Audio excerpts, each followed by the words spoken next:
Hello. The cost of capital is the average return that is required by the firm's investors, and it is the firm's average cost of funds. Or specifically, what you can say is, whenever you decide to invest in a certain project, or you decided to start a business, in that case, you need to bring the money into the organization.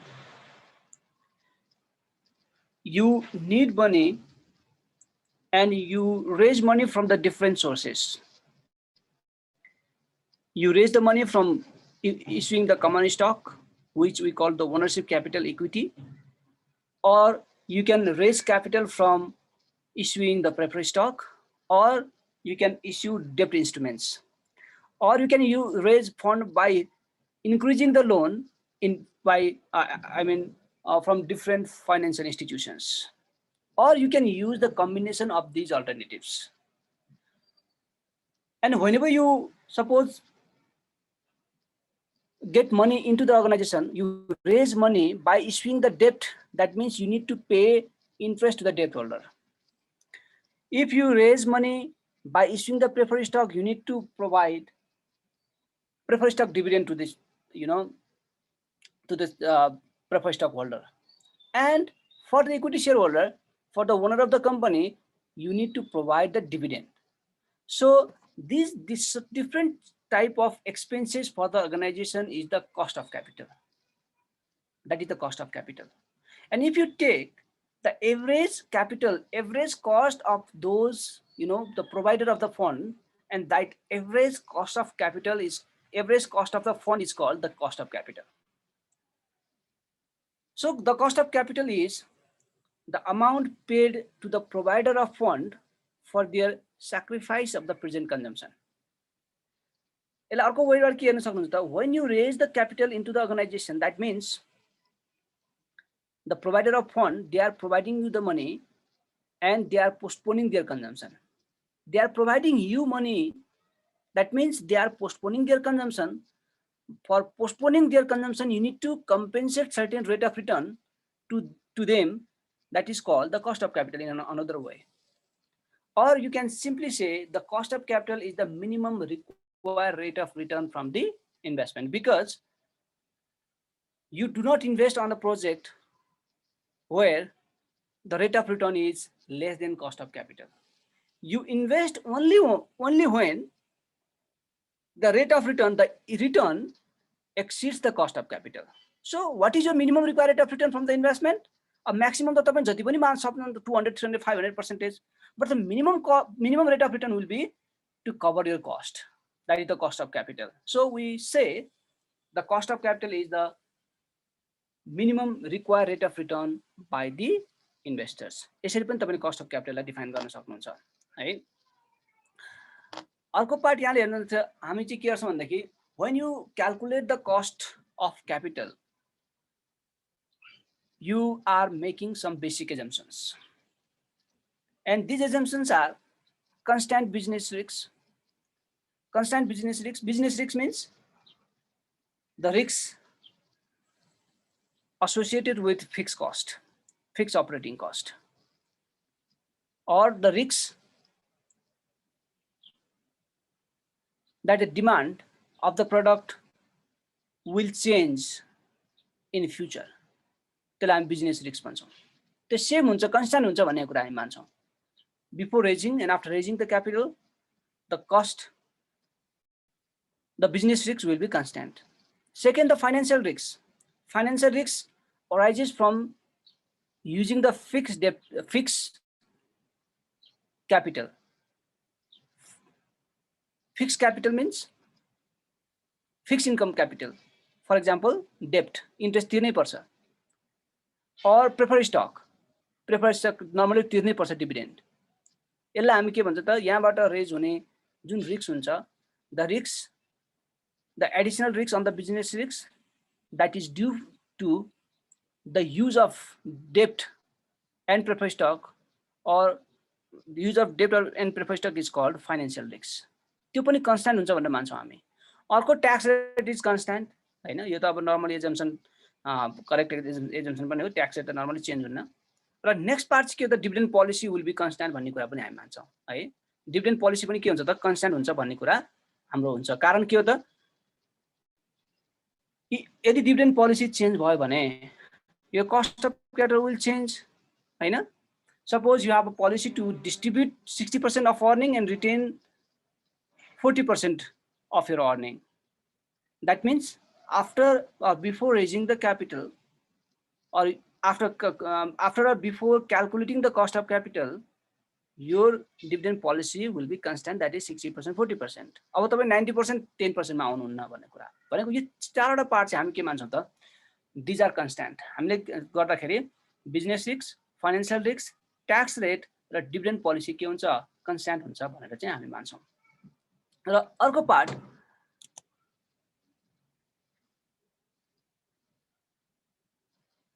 हेर्नुस् त, जस्तो अब हाम्रो कहिलेकाहीँ यो त अब त्यति उसमा त छैन युजमा, हामीको के भन्छ सिलेबसमा, तैपनि तपाईँले यहाँ अन्डरलाइन तपाईँको कन्डिसन्सहरू हुन्छ केही कस्ट अफ क्यापिटलको. हेर्नुहोस् त्यो कन्डिसन के हो त, the new investment that is being considered have the same risks as the average risks of the existing investment.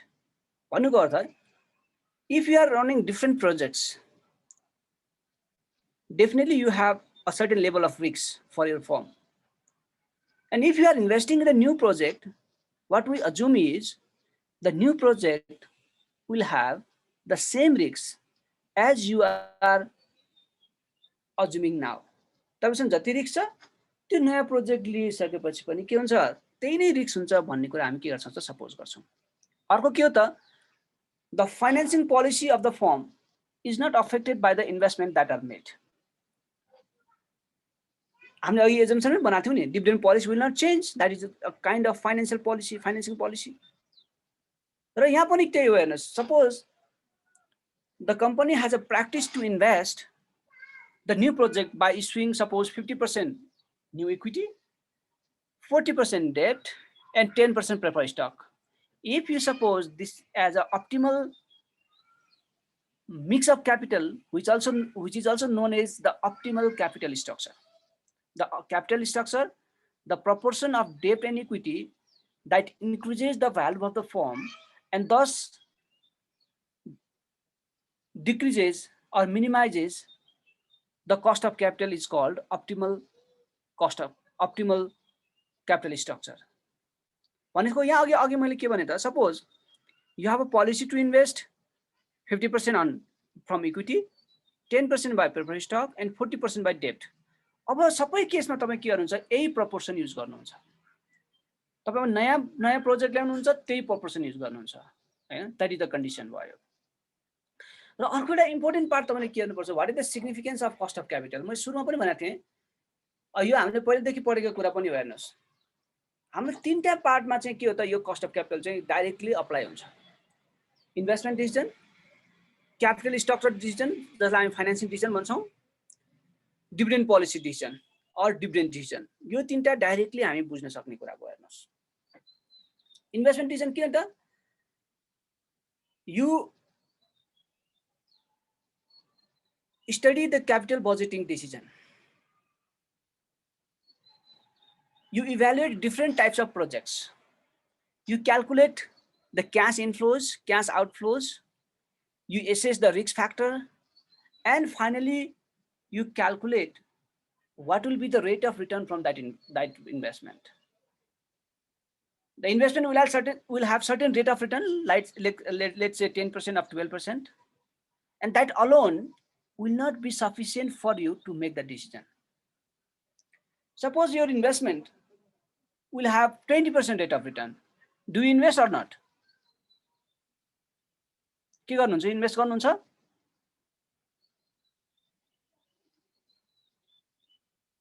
गरिदैन sir. किन? इन्ट्रेस्ट हाई भएर. हो, इट डिपेन्ड्स अन हैन. यसो हेर्दाखेरि त 20% धेरै जस्तो लाग्छ नि त. 20% धेरै जस्तो लाग्छ. तर it depends on the cost of capital. If your cost of capital is suppose 22%, that 20% is less than your cost of capital and you need to reject the project. But if cost of capital is suppose 15% or 16%, you can accept the project. So the rate of return alone is not sufficient to make the investment decision. So for the investment decision, you should have the cost of capital. So that is one of the important significance of cost of capital. And second part is you need to make the capital structure decision or financing decision. Capital structure भनेको मैले के भनेको थिएँ त, the proportion of long-term source of financing is called capital structure. 80% debt, 80% equity, अथवा 80% paper stock भनेर जुन percentage हामी फिक्स गर्छौँ त्यो पर्सेन्टेजलाई हामी के भन्छ त क्यापिटल स्ट्रक्चर भन्छौँ. Now it's upon the financial manager how much percentage of equity is to be used or how much debt financing is going to be applied. त्यो कसको डिसिजन हो त? फाइनेन्शियल म्यानेजरको डिसिजन हो. Now some managers they use more debt and some managers, some organizations they use less debt, more equity. What depends on is the cost of capital. You see the different cost of capital on different financial stocks, capital structure. तपाईँको 50-50% मा एउटा cost होला, 50-40, 60-40 मा एउटा होला, 70-30 अर्को होला. You calculate the cost of capital and whichever percentage, whichever mix of capital provide you the minimum cost of capital, you choose that proportion and that is your optimal capital structure as said before. तपाईं different sources मा निकाल्नु, different mixes मा निकाल्नुहुन्छ, proportion मा निकाल्नुहुन्छ र जसमा minimum cost of capital आउँछ त्यही नै तपाईको capital structure हुन्छ. भन्नुको अर्थ के हो त? To make the financing decision you need to study cost of capital. That is one another significance of the cost of capital. Without cost of capital, you cannot say which percentage of debt you are going to use and what is the proportion of equity that you are going to use to finance the particular project. You cannot say it alone. You need to know the cost of capital. Only when you know the cost of capital is minimum on that particular mix, you can make the decision. So it is another significance. र अर्को मैले भनेको थिएँ dividend policy हामीसँग यो normally आइरहने कुरा भएको हुनाले मैले पहिला भने पर्फर्मेन्स एप्रेजल अगाडि डिभिडेन्ड पोलिसीको पनि त्यही हो. हेर्नुहोस्, हामीले अघि डिभिडेन्ड पोलिसी कन्स्ट्यान्ट हुन्छ भन्यौ. डिभिडेन्ड पोलिसी कन्स्ट्यान्ट हुने भए पनि you need to set the dividend policy, हैन? To set the dividend policy, you must have the cost of capital, the knowledge of cost of capital. You must determine the cost of capital. किनभने तपाईले 50% dividend बाँड्दिने, 50% चाहिँ के गर्ने? Retain गर्ने गर्नुहुने हो कि 70% डिभिडेन्ड बाँड्दिने, 30% के गर्दिने? रिटेन गर्ने हो त? यो केमा डिपेन्ड गर्छ त? The cost of equity in the market. What is the cost of issuing new equity in the market? हैन? अनि तपाईको what is the अरु फ्याक्टरहरु पनि छ, अदर क्वालिटेटिभ फ्याक्टर्सहरु पनि छ. तर नर्मली हामी के हेर्छौं त? त्यो कस्टलाई नै हेर्छौं. त्यो कस्ट जुनमा मिनिमम हुन्छ त्यही प्रोपोर्सन हामीले के गर्ने हो? पोलिसी, डिभिडेन्ड पोलिसी बनाउने हो. त्यसले गर्दा डिभिडेन्ड पोलिसीको लागि पनि तपाईलाई के थाहा हुनुपर्छ त? कस्ट अफ क्यापिटल थाहा हुनुपर्छ. र obviously अहिले के हो त? You as a financial manager, your performance has to be appraised. And त्यो कुरामा पनि हामी के गर्न सक्छौं त? The cost of capital is taken as the tool for the performance appraisal of the financial manager. किनभने हेर्नुस् त, अहिले हेर्नुस् तपाईको डिफरेन्ट कमर्शियल बैंकमा हेर्नु भन्दाखेरि they have a different cost of capital. Base rate भन्छौं नि हामी, हैन? त्यो बेस रेट फरक छ. यो स्ट्यान्डर्ड चार्टर्ड बैंकको 5.33% छ भने अरु कुनै बैंकको होला 8% 9% पनि छ, हैन? अब वाणिज्य बैंकको त अझै कम छ.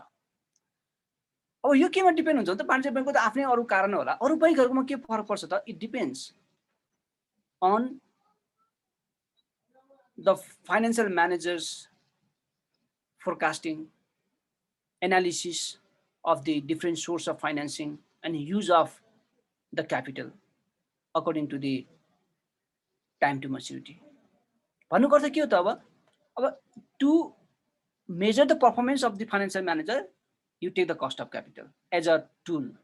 भनेको जसले कममा cost of capital रेज गर्न सक्छ उ राम्रो मानेर मानिन्छ हैन हो। त्यसले गर्दाखेरि these are the 4 important significance of cost of capital. You need to remember हैन। यी कुराहरू हामी यसमा हेर्छौं। अब हेरौँ यहाँसम्म के छ भन्नुस् त। यहाँसम्म हामीले थ्योरिटिकल कुराहरू गरेका थियौं हैन सर? छैन। अब हेर्नुस् त, अब हामीले हेर्ने भनेको के हो, स्पेसिफिक सोर्स अफ क्यापिटल हेर्छौं जसलाई हामी कम्पोनेन्ट कस्ट पनि भन्छौं। अघि पनि मैले कुरा के भने हामीसँग जुन जुन सोर्स अफ फाइनेन्सिङ छ त्यसको सेपरेट कस्ट हामी फर्स्टमा निकाल्छौं, सेपरेट कस्ट फर्स्टमा निकाल्छौं र त्यसपछि एभरेज कस्ट निकाल्छौं। त्यो सेपरेट कस्टलाई के भन्छ त हामी कम्पोनेन्ट कस्ट भन्छौं। We calculate the cost of डेब्ट, that is one of the component of our capital structure, so we call it as a component cost. If you calculate the cost of only equity, that equity is one of the component of our capital structure, so we call it as a component cost of equity. र सबैको cost निकालेपछि last तपाई के गर्नु त, you calculate the average cost of capital, average cost of all these sources, which is known as the cost of capital. हो त्यसले गर्दाखेरि तपाईको लागि अर्को इम्पोर्टेन्ट पार्ट भने के हो त, cost of component cost of each sources निकाल्नु पर्यो। तर सबभन्दा पहिला फर्स्टमा के गर्नुस् त, कस्ट अफ डेब्ट निकाल्नुस्। कस्ट अफ डेब्ट भने जुन इन्ट्रेस्ट पेमेन्ट गर्छौं हामी हैन, त्यो इन्ट्रेस्ट पेमेन्ट गर्ने चाहिँ हाम्रो कस्ट हो हैन, हामीले बेसिक रूपमा हेर्दाखेरि। तर सबभन्दा बेस्ट केले मेजर गर्छ अरे, वाइटिएम ले गर्छ। त्यही भएर सकेसम्म हामीले वाइटिएम जुन छ त्यो नि हाम्रो के हुन्छ, केडी हुन्छ। र हामीसँग डिफरेन्ट सिचुएसन हुन्छ जुन हामीले डेब्टमा गरेका थियौं। अब मैले यहाँ तपाईलाई यसरी गराएको कारण के हो त, यो हामीले पढेको कुराहरुको समरी हो। हेर्नुस्, हामीले बोन भ्यालुएसन गर्यौं अनि हामीले रिसेन्ट रिटर्न गर्यौं, यही दुईटाको बेसमा हामी यहाँ गर्न सक्छौं हैन। त्यही भएर कस्ट अफ डेब्ट भने चाहिँ हामी के गर्नुपर्ने हुन्छ त, केडी फर्स्टमा निकाल्ने र त्यसलाई after tax cost of capital निकाल्नु पर्ने हुन्छ। अरु सबैमा बिफोर ट्याक्स हुन्छ, किन भन्ने कुरा हामी गरौँला।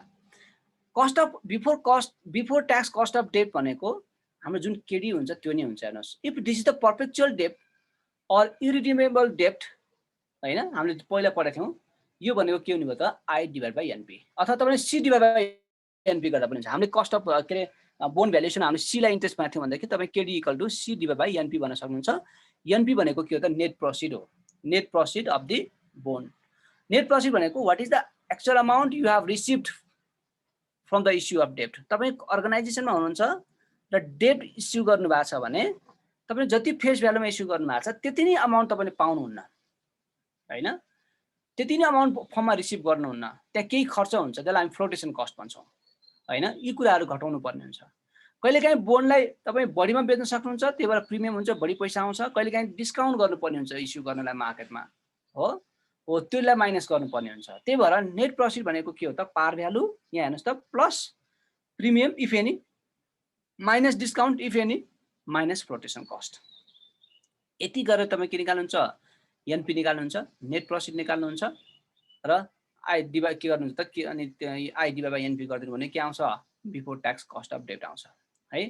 अब यो चाहिँ के त पर्फेक्चुअल केस हो भने तपाईले अब अटोमेटिक के बुझ्नु पर्यो त, कुन के पनि होला त, लाइफ भएको पनि होला हैन।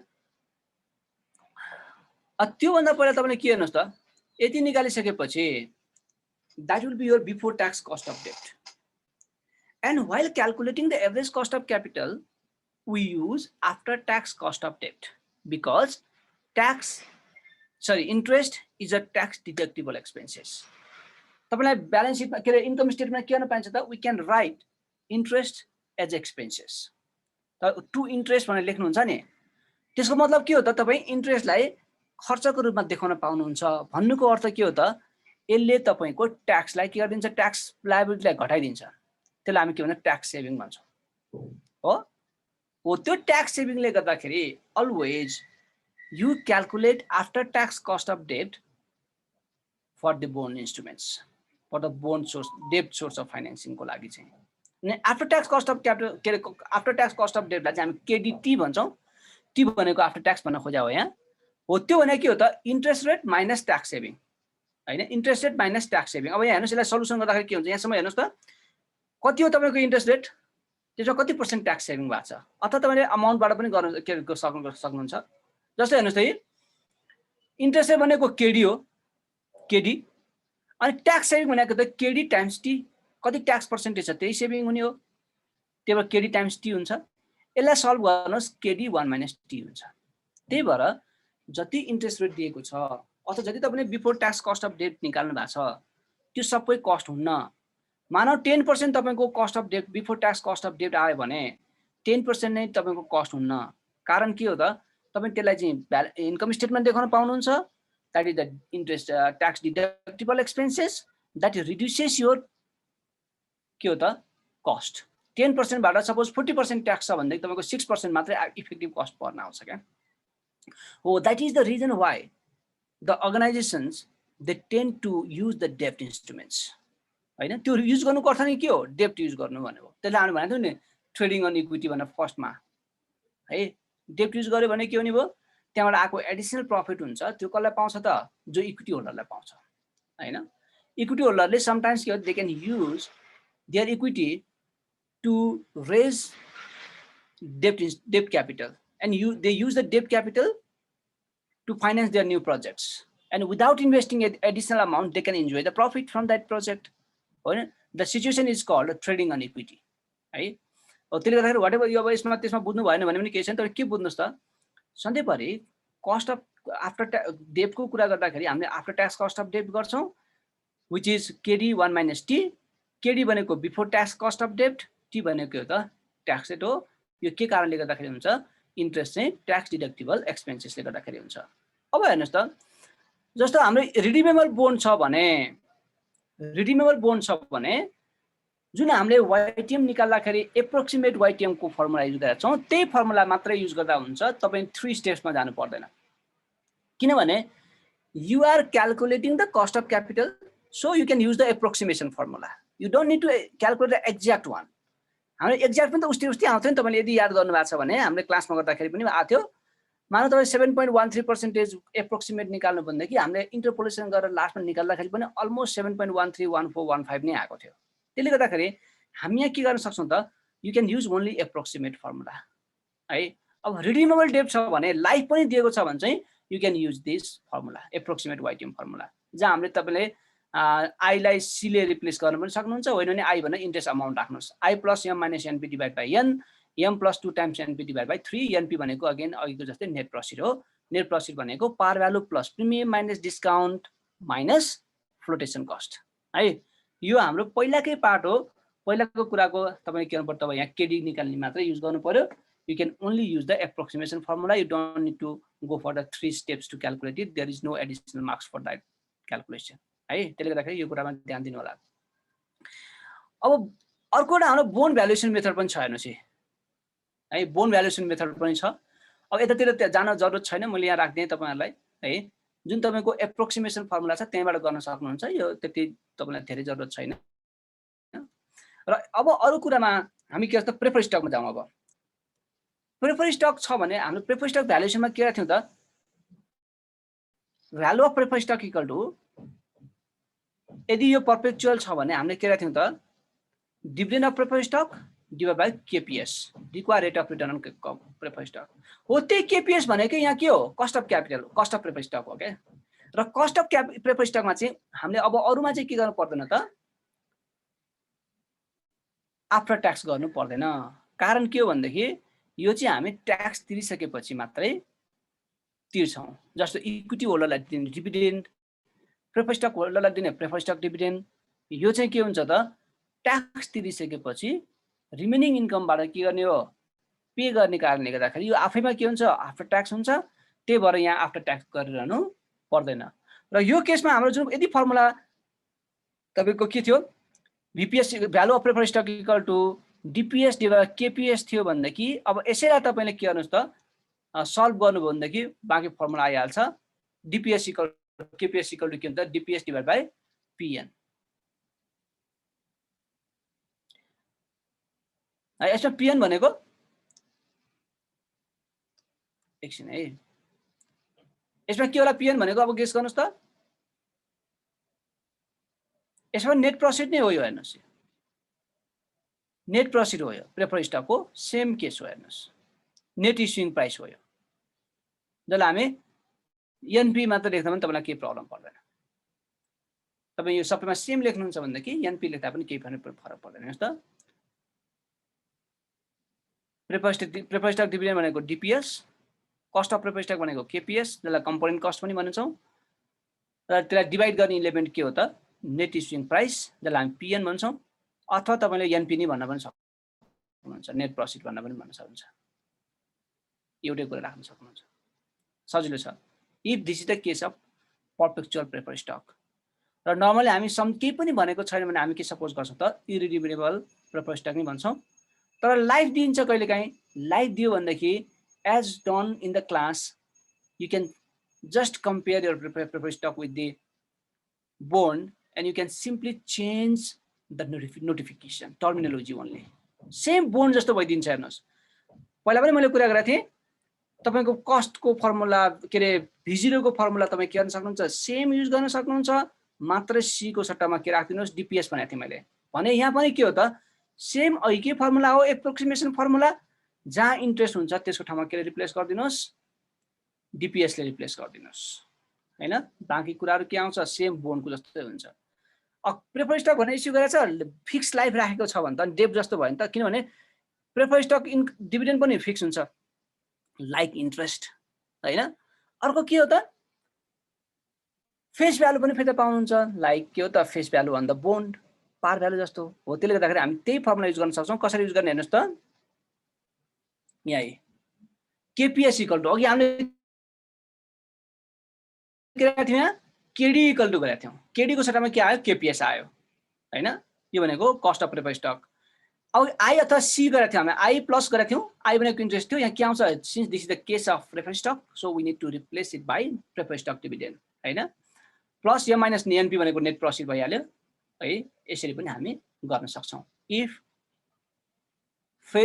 के दियो भनेदेखि limited life is given or this is the case for the redeemable preferred stock अघि हामीले इरिडिमेबल को गरेका थियौं अथवा पर्पेचुअल को गरेका थियौं भनेदेखि पर्पेचुअल को गरेका थियौं भने अहिले चाहिँ के हो त यो हाम्रो रिडिमेबल प्रेफर्ड स्टक को फर्मुला चाहिँ यो हुन्छ के सम्झिनुस् त यो डेट को एप्रोक्सिमेट वाइटिएम निकाल्ने फर्मुला नि हो जहाँ हामी के मात्रै फरक गर्छौं त टर्मिनोलोजीहरु मात्रै रिप्लेस गर्छौं प्रेफर्ड स्टक को टर्मिनोलोजीले डेट को टर्मिनोलोजीलाई रिप्लेस गर्ने मात्रै हो बाँकी कुरा के हो सेम हो P0 लाई केले रिप्लेस गर्छौं त नेट प्रॉफिट ले रिप्लेस गर्छौं नेट प्रॉफिट भनेको अघि हामीले भनेको जस्तै सबै केसमा एउटै हो यहाँ के हुन्छ face par value plus premium minus discount minus flotation cost जुन flotation cost that will be given अब यहाँ पनि उयो तपाईको अघिको जस्तै हामी निकाल्न सक्छौं बोन्ड भ्यालुएसन फर्मुला पनि यो यसमै तपाई के गर्ने हो त यो इन्टरपोलेसन गर्न निकाल्ने हो यतातिर जानु पर्दैन यो मेथडमा यो भनेको अगाडिको एप्रोक्सिमेसन बाटै गर्न सक्ने कुरो भइहाल्यो अब कस्ट अफ रिटर्न अर्निङ को कुरा हेर्नुस् अब यहाँसम्म के छ यहाँलाई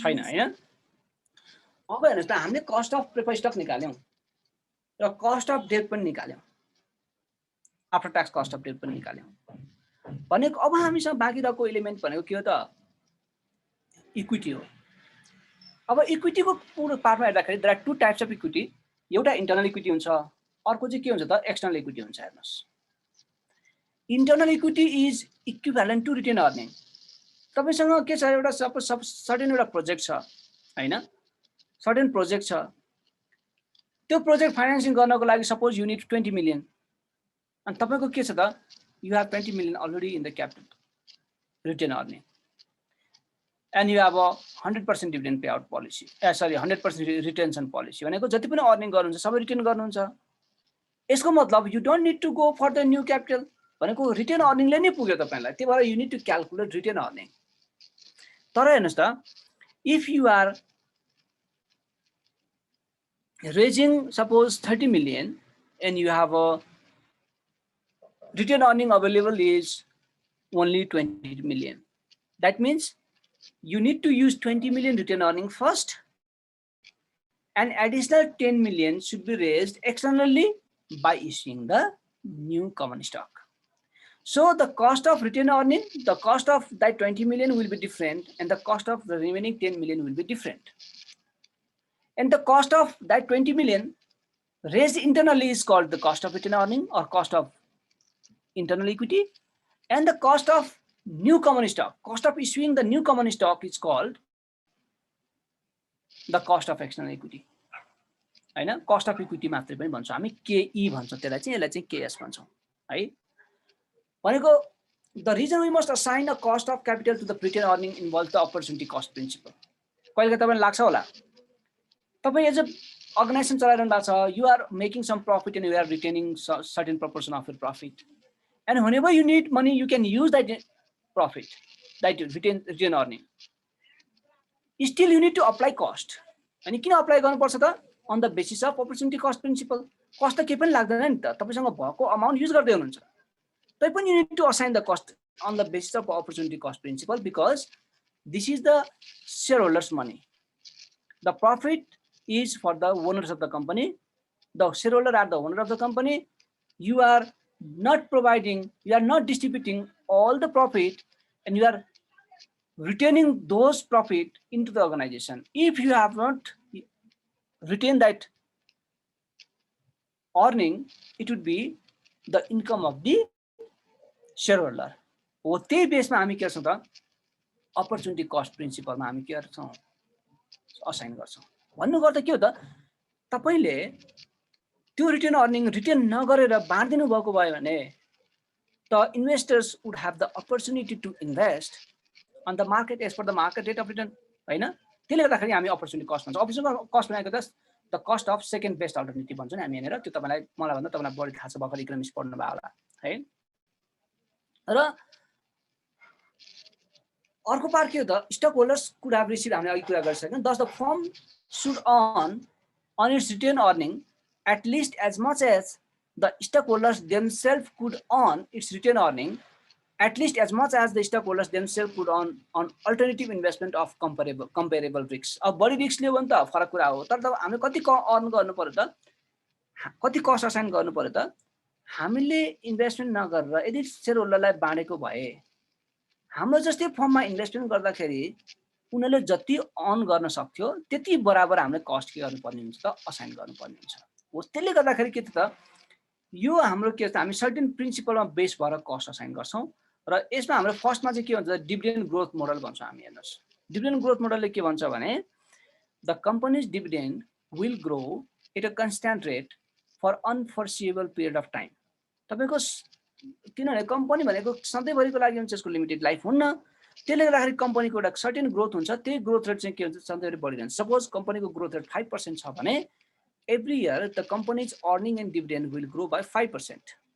हो त्यो मोडलमा हामी गर्छौं, त्यसलाई हामी के भन्छ, डिभिडेन्ड ग्रोथ मोडल भन्छौं, अथवा यसलाई डिस्काउन्टेड क्याश फ्लो अप्रोच पनि भन्छौं हामी है, डिस्काउन्टेड क्याश फ्लो मेथड पनि भन्छौं।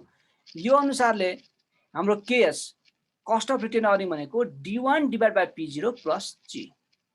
D1 भनेको expected dividend at the end of this year or coming year, the or expected dividend for the coming year. P0 भनेको current market price of the stock हैन, र G भनेको obviously हामी अघि भनेको थियौं, that is the dividend growth. Grow all simply you can write the growth rate. हो यो फर्मुलाबाट हामी के निकाल्छौं त, रिटेन अर्निङ कस्ट निकाल्छौं है। यो अर्को चाहिँ हामीसँग के छ त, क्यापिटल एसेट प्राइसिङ मोडल हो। यही भएर मैले तपाईलाई योभन्दा अगाडि यो सिकाएको। हामीले यो जस्ट यो अस्तिको क्लासमा के पढ्यौं त, क्यापिटल एसेट प्राइसिङ मोडल पढ्यौं। त्यसले के बताउँछ त, यसले चाहिँ this is the pricing model for the financial assets. तपाईसँग कुनै एउटा एसेट छ भनेदेखि you calculate the beta and you calculate the required rate of return हैन। वेयर केएस इक्वल टु हामीले अस्ति लेखेका थियौं केआरएफ हैन, आरएफ मात्र लेखेका थियौं, अर तपाई केआरएफ पनि लेख्न सक्नुहुन्छ, होइन भनेदेखि अस्तिकै नोटेसन पनि गर्न सक्नुहुन्छ, आरएफ मात्र पनि लेख्न सक्नुहुन्छ। यहाँ हामी सधैँभरि के लेख्या हुनाले गर्दाखेरि रिटर्नलाई हामीले के गरे हुनाले गर्दाखेरि हामी के लेख्या मात्रै हो। केआरएफ भनेको risk free rate of return plus यो के भनेको मार्केट रिटर्न। अब यो त केआरएफ भनेको त तपाईको risk free rate of return भइहाल्यो। बीटा भनेको तपाईको स्टकको आफ्नो सिस्टमेटिक रिस्क हो, जुन अस्ति हामीले कुरा गरेका थियौं नि, systematic risk that can not be diversified away, त्यसलाई हामी के भन्छौं, सिस्टमेटिक रिस्क भन्छौं। हो यो अप्रोचबाट पनि हामी के निकाल्न सक्छौं, कस्ट अफ इन्टरनल इक्विटी निकाल्न सक्छौँ भने अर्को हामीसँग के छ त एउटा सब्जेक्टिभ अप्रोच छ हो त्यसलाई हामी के भन्छ bond yield plus risk premium भन्छौँ। अब यसको चाहिँ मिनिङ यसको चाहिँ एजम्पसन के हो त if you compare the risk associated with bond and stock bond are risky or stock are risky, which one is more riskier as an investor? कुन रिस्की हुन्छ तपाईलाई?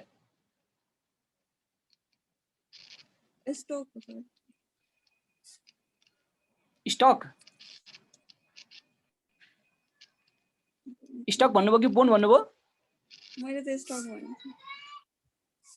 हो स्टक हो obviously स्टक हो हैन किनभने बोन्डमा त के हुन्छ बोन्डमा त इन्कम फिक्स हुन्छ र इन केस अफ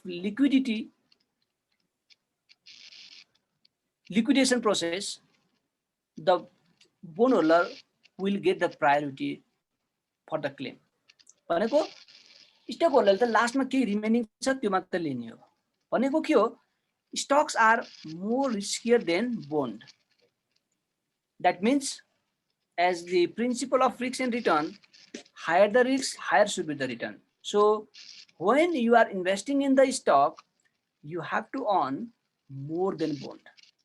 Bond बराबर त हुनु पर्छ प्लस बोन्ड भन्दा बढी रिस्क लिनु भएको कारणले गर्दाखेरि के पनि हुनु पर्छ त एडिशनल रिस्क पनि रिटर्न पनि हुनु पर्छ त्यही भएर हामी के भन्छ त थर्डमा चाहिँ हामी bond yield plus risk premium method हामी अपनाउँछौँ रिटर्न अर्निङ भनेको के हो त cost of return earning equal to bond yield तपाईको बोन्डले जति दिइराछ त्यसमा के गर्ने त रिस्क प्रिमियम जोड्दिने यसरी KS equal to bond yield plus risk premium अब यो रिस्क प्रिमियम भने चाहिँ दिस इज द सब्जेक्टिभ हेर्नुस् हैन यो रिस्क प्रिमियम भने चाहिँ के हो त हामीले सब्जेक्टिभ के सरी यो के bond yield plus risk premium भने चाहिँ सब्जेक्टिभ मेथड हो हेर्नुस् एप्रोच हो सब्जेक्टिभ भन्नुको त the cost assigned by you may be different from the cost assigned by me or other friends यो सब्जेक्टमा फरक पर्छ बोन्ड यील्ड त सेम हुन्छ तर रिस्क जुन तपाईं राउन्ड हुन्छ नि रिस्क प्रिमियम त्यो चाहिँ फरक हुन्छ मलाई कुनै कम्पनी बढी रिस्क लान सक्छ भने तपाईलाई कम रिस्क पनि लान सक्छ नि त हैन त्यसले गर्दाखेरि हाम्रो रिस्क प्रिमियम चाहिँ के हुन्छ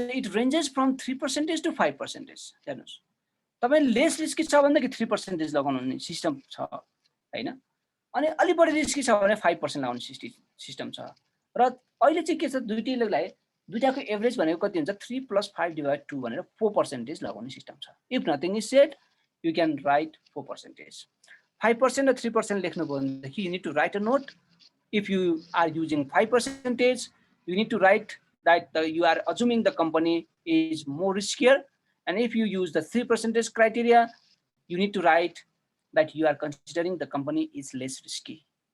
हैन भन्नु गर्दा के हो this is the subjective approach.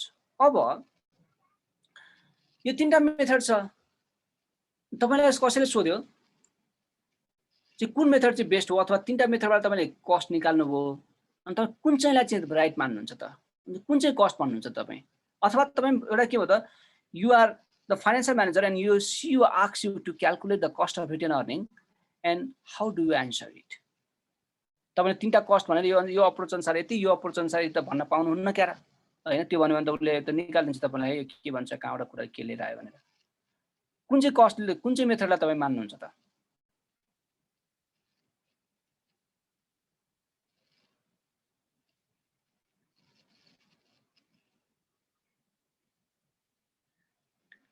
Discounted cash flow भन्ने बित्तिकै फर्स्टको मेथडले टाइम भ्यालु अफ मनीलाई कन्सिडर गर्छ सेकेन्ड क्यापिटलाइजेसन प्राइसिङ मोडल भनेको पनि एकदमै वाइडली युज टेक्निक हो हैन बढी सुपेरियर त मान्छौँ हामी दुईटालाई यो bond yield plus risk premium के हो त अलिकति कम युज हुन्छ कारण के हो भने यो के हो त सब्जेक्टिभ अप्रोच हो तैपनि once you calculate the cost by using all this methods you need to take the average of these methods to calculate or to ascertain the cost of internal equity or return earning. तीनटैबाट निकाल्नु हुन्छ भन्दाखेरि एउटाबाट 9% आयो अर्को एप्रोचबाट 10% आयो अर्कोबाट 11% आयो भन्दाखेरि तपाईले भन्ने के हो त तीनटैको एभरेज लिनुहुन्छ 9 + 10 + 11 / 3 जति आउँछ त्यति नै पर्सेन्टेज के हो the cost of return earning तीनटै दिएको छ र तपाईलाई what is the cost of return earning छ भनेदेखि तीनटैको निकालेर त्यसको एभरेज गर्दिनु भयो भनेदेखि त्यो नै के हुन्छ कस्ट अफ रिटर्न अर्निङ हुन्छ र फाइनली हामीसँग के बाँकी छ त cost of newly issued capital common stock or cost of external equity यसलाई हामी के भन्छ त केई भनेर गरौँ है यहाँ केएन भएछ केई गरौँ यसलाई मैले यसलाई तपाईँ अहिले सच्याएर दिउँला पठाउँदाखेरि हैन अब यो cost of new common stock चाहिँ that will be greater than the cost of retain earning कारण के हो त कस्ट अफ रिटेन अर्निङ भनेको that is the fund that is already available in your bank account so you need to just make the decision to use that fund but in the case of new common stock you have to issue the new common stock. So you will have certain flotation cost, right? Cost of return earning भनेको के हो तपाईसँग already तपाईसँग हुन्छ cash तपाईले अरु profit गरेर राख्नु भएको कुरा हो त्यसको लागि केही पनि कस्ट लागेन हैन निकाल्नको लागि तर नयाँ कमन स्टक तपाईले इस्यु गर्नु पर्यो भने there are certain process you need to follow हैन maybe you need to arrange a meeting हैन बीओडी बिल्डिङ बस्नु पर्ला उनीहरुले डिसाइड गर्नु पर्ला त्यसपछि आएर सेक्युरिटी बोर्डसँग लिनु पर्ला हैन अप्रुभल लिनु पर्ला तपाईले चाहिँ फेरि के गर्नु पर्ला एप्लिकेसनहरु डाउनलोड के एप्लिकेसन फर्महरु डेभलप गर्नु पर्ला डिफरेन्ट कम्पनीहरुसँग तपाईले चाहिँ यो इस्यु म्यानेजरसँग कुरा गर्नु पर्ला so everything will cost you हो यो सबै कस्टलाई हामी के भन्छ त फ्लोटेसन कस्ट भन्छौं because of that flotation cost the cost of external equity is always greater than the cost of internal equity. Internal भनेको रिटर्न अर्निङ भन्दा के हुन्छ सधैँभरि बढी हुन्छ. And the fund actually available to the firm for the capital investment from the sale of new securities is the sales price of the securities less than flotation cost as we just done it before. हामी even अगाडि जे गरेका छौं यहाँ पनि net profit भनेको same हो the amount actually received to use in the company is the net profit. हैन अघि हामीले जस्तै तपाईको डेटको र प्रेफर्ड स्टकको गरेका थियौं त्यसै गरी यहाँ पनि के हो त नेट प्रॉफिट गर्छौं त्यही डिस्काउन्टेड क्याश फ्लो अप्रोचबाट नै गर्ने हो यसमा हेर्नुस् है यसमा चाहिँ के हो त ए बाट गर्ने है अघि हाम्रो के थियो D1 divided by P0 plus G थियो भने हैन अघि भन्नुको अर्थ कस्ट अफ इन्टरनल इक्विटीको केसमा अब के हुने भयो त कस्ट अफ एक्सटर्नल इक्विटीमा चाहिँ D1 divided by NP plus G भनेको P0 is replaced by net profit because we need to spend certain amount to issue the new common stock that is called the flotation cost. So we deduct flotation cost from the market price. यो हाम्रो के हो त cost of it अब यति गरिसकेपछि that is the component cost तपाईले चारवटा कम्पोनेन्ट कस्ट हेर्नुभयो भने अब हाम्रो काम के हो त we calculate the average cost that average cost will be the cost of capital त्यसलाई हामी weighted average cost of capital भन्छौं हेर्नुस् The combined cost of all sources of capital is called the overall cost of capital or average cost of capital or simply cost of capital and sometimes it is called the hurdle rate also. Hurdle rate, HURDLE, hurdle rate पनि भन्छौं हामी. And the cost of individual source and their proportions determine the overall cost of capital of the firm. Thus the overall cost is also called the weighted average cost of capital. हामीले भर्खर कुरा गर्यौं. WCC equal to KDT after tax cost of debt times proportion of debt WD plus KPS times proportion plus KS times or KN times proportion whichever you use. चारवटै source use गर्नु भएको छ भने त्यो चारवटै सोर्सलाई तपाईले प्रोपोर्सनले मल्टिप्लाई गर्दिन गर्नुहुन्छ. यसरी गर्दा पनि भयो होइन टेबलबाट गर्दा पनि हुन्छ. टेबलबाट गरेर चारवटा सोर्स लेख्नुहुन्छ हैन यहाँ मैले यता राखेको छु कि छैन यसमा राखेको छैन रहेछु हैन हामी त्यो पनि गर्न सक्छौं है. यहाँसम्म के छ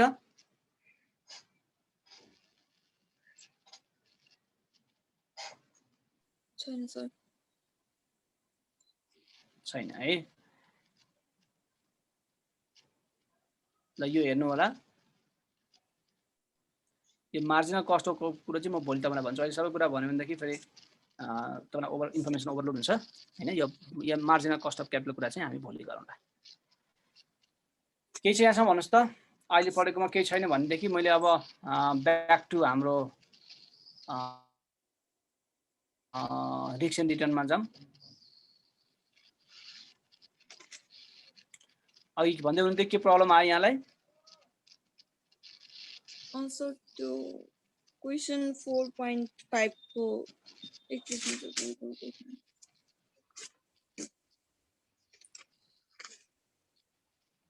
पक्नु छ 2-3 मिनेट पक्नु छ है, म त्यो डकुमेन्ट खोज्छु यहाँ है, मलाई 2-3 मिनेट टाइम दिनुहोस् है त। Okay.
तपाईँ 2-3 मिनट्स वेट गर्नुहोस् है, म किनभने तपाईँको आवाज मैले राम्रोसँग क्लियर सुनेको छैन, म मोबाइलबाट आउँछु है, यसमा लगआउट गरेर म मोबाइलबाट लगइन गर्छु है। Okay, sir.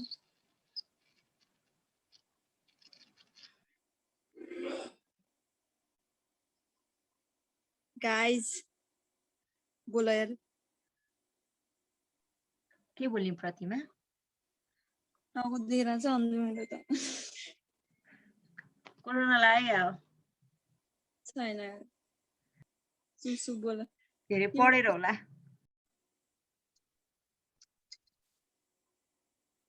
.5 हो। एकैछिन सर 4.5 भन्नुभयो हो? नो सर 4.2 को छ नि सर। हजुर त्यो एब्सोल्युट टर्म भनेको एक्ज्याक्टली कस्तो हो सर? हजुर अनि त्यो रिलेटिभ टर्म भने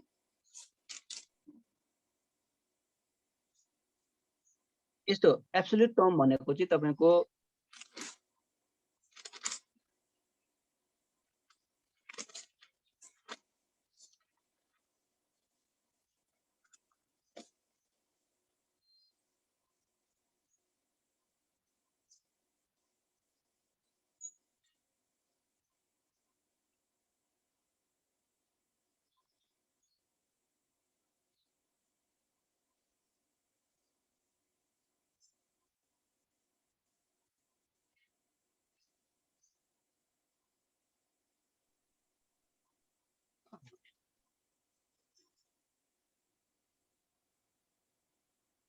हेलो सुन्नु भएको छ मलाई? हजुर सर सुन्दैछु। ए ल ओके, मैले भनेको थिएँ तपाईहरुलाई यो एब्सोल्युट टर्म भनेको चाहिँ के हो भने तपाईले स्ट्यान्डर्ड डेभिएसन निकालेर गर्नुहुन्छ भने त्यसलाई हामी एब्सोल्युट टर्म भन्छौँ हैन? तर टोटल रिस्क मेजर गर्छ। त्यो टोटल रिस्कलाई हामी एब्सोल्युट टाइम टर्म पनि भन्छौँ। त्यही भएर एब्सोल्युट टर्ममा निकाल्नु भनेदेखि के हो त स्ट्यान्डर्ड डेभिएसन निकाल्नु पर्यो तपाईहरुले। तर रिलेटिभ टर्म भने चाहिँ के हो त कोएफिसिएन्ट अफ भेरिएसन निकाल्नु पर्यो। तपाईं रिलेट गर्नुहुन्छ नि त हैन? रिस्क र रिटर्नलाई रिलेट गर्नुहुन्छ। तपाईं स्ट्यान्डर्ड डेभिएसनलाई एक्सपेक्टेड रिटर्नले के गर्दिनुहुन्छ? डिभाइड गर्नुहुन्छ नि त। त्यही भएर तपाईं रिलेट गर्नुभयो त्यहाँ। त्यही भएर त्यो चाहिँ रिलेटिभ टर्म हो। कोएफिसिएन्ट अफ भेरिएसन निकाल्ने चाहिँ के हो? रिलेटिभ टर्म हो। अनि स्ट्यान्डर्ड डेभिएसन निकालेर गर्ने चाहिँ के हो त? तपाईको एब्सोल्युट टर्म हो है। हामीले बेटर केलाई मान्ने त रिलेटिभ टर्मलाई मान्ने, किनभने यसले पर युनिट रिस्कलाई मेजर गर्छ र हाम्रो डिसिजन के हुन्छ चाहिँ करेक्ट हुन्छ। ल अब अर्को 5.5 को हो।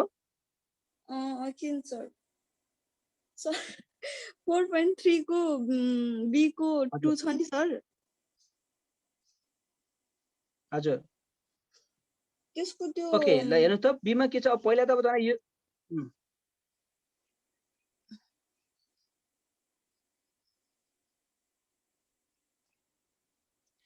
हेलो बीमा यस्तो हो कि तपाईको पोर्टफोलियोको कुरा गरे हो बीमा हेर्नुस्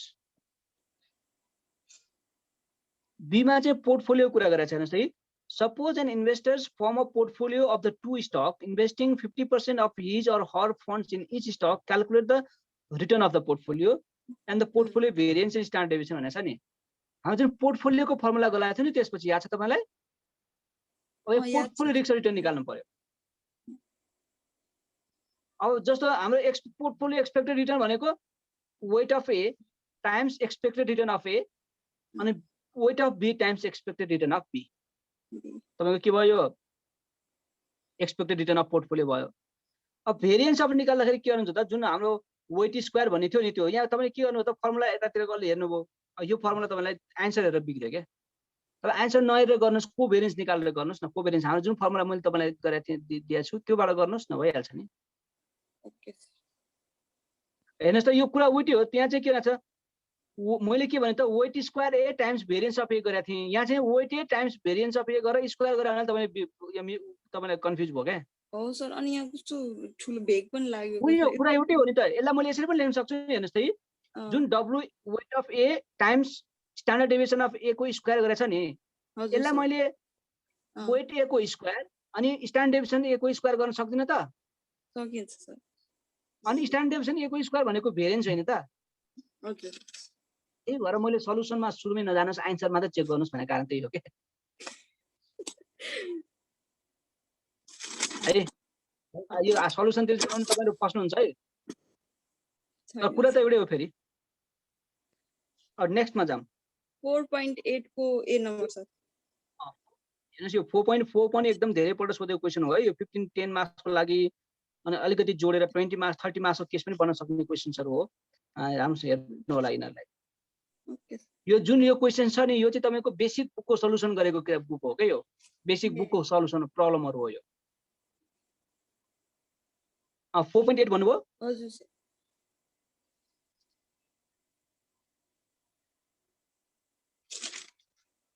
यहाँ अब हेर्नुस् यहाँ हाम्रो पोर्टफोलियो रिटर्न निकाल्दाखेरि हाम्रो बेसिक एजम्पसन बेसिक फर्मुला के हो त जतिवटा तपाईले एसेट्समा इन्भेस्टमेन्ट गर्नुहुन्छ त्यसको रिटर्नलाई त्यसको रेस्पेक्टिभ वेटले मल्टिप्लाई गर्दिनुस् निस्किन्छ अब यो केसमा के हुनेछ भने हेर्नुस् त म क्वेशन पढ्दै तपाईलाई सुनाउँछु तपाईहरु सबैजना किनभने तपाईले बुझ्नुभयो साथीहरुले त बुझाएको छैन मलाई यो गर्नुमा पनि सक्छ छैन थाहा छैन यहाँ यस्तो छ हेर्नुस् त you are able to both borrow and lend at a risk free rate of 9%. भन्नुको अर्थ तपाईले borrow पनि गर्न सक्नुहुन्छ रे 9% मा हैन तपाई इन्भेस्ट पनि गर्न सक्नुहुन्छ 9% मा the market portfolio of securities has an expected return of 15%. Market को भन्नुको अर्थ एक्सपेक्टेड रिटर्न अफ आरएम हो यो हैन अघि हाम्रो कस्ट अफ क्यापिटल पनि हेरेको थियौ आरएम भनेको 15% भयो स्ट्यान्डर्ड डेभिएसन अफ 20% भनेको आरएम भनेको यो चाहिँ standard deviation of the market कति हो 21%. Determine the expected return in standard deviation of the following portfolio भनेछ अब हामीले पोर्टफोलियोको रिटर्न निकाल्नु पर्यो फर्स्ट को नम्बर 1 को हेरौं all wealth is invested in the risk free assets. अब रिस्क फ्री एसेट्स मा इन्भेस्टमेन्ट गर्नुभयो भने तपाईको रिटर्न कति हुन्छ भन्नुस् त तपाईसँग जति पनि वेल्थ छ 100% का इन्भेस्टमेन्ट गर्नुभयो रिस्क फ्री मा गर्नुभयो भने तपाईको एक्सपेक्टेड रेट अफ रिटर्न भने कति हुन्छ जति रिस्क फ्री रिटर्न छ त्यति नै हुन्छ एक्सपेक्टेड रेट अफ रिटर्न कति छ त 9% ए के risk free rate of return कति छ 9% छ त्यही 9% हुन्छ हैन र 9% हजुर सर हो अनि अर्को के निकाल्नु पर्छ स्ट्यान्डर्ड डेभिएसन निकाल्नु पर्यो रिस्क फ्री एसेट्समा इन्भेस्टमेन्ट गर्नु भएको छ यसको स्ट्यान्डर्ड डेभिएसन भनेको के हो त रिस्क फ्री भनेको देयर इज नो रिस्क भनेको standard if you invest all your assets in a risk free assets your standard deviation be 0 त्यो स्ट्यान्डर्ड डेभिएसन कति भयो 0 भयो अब बीमा हेर्नुस् 0 कसरी if 1/3 is in A risk free भनेको रिस्क नै 0 भएको है अब सेकेन्ड देखि चाहिँ मात्र नोटिफिकेसन फरक हो हेर्नुस् है डब्ल्युएम भनेर वेट अफ मार्केट भन्यौ हामीले अब मार्केटको सट्टामा पहिला हामीले ए गरेका थियौ अब मार्केट आतो हो नि यहाँ हैन र हजुर सर के अनि एक्सपेक्टेड रिटर्न अफ इआरएम भन्यौ अब गर्न सक्नुहुन्छ यो है आयो सर सर ल यसो गरौँ न अहिले तपाईले मात्र गर्नुहोस् साथीहरुले पनि एकपल्ट प्र्याक्टिस गर्नुहोस् वन्स अगेन भोलि हजुर हुन्छ सर साथीहरुले पनि भोलि गर्छ नि गर्नुहोस् त त्यही भनेको सर हुन्छ सर भोलि भोलि पनि साथीहरु भोलि पनि म गर- तपाईँलाई फाइनल चान्स दिन्छु भोलि भोलिको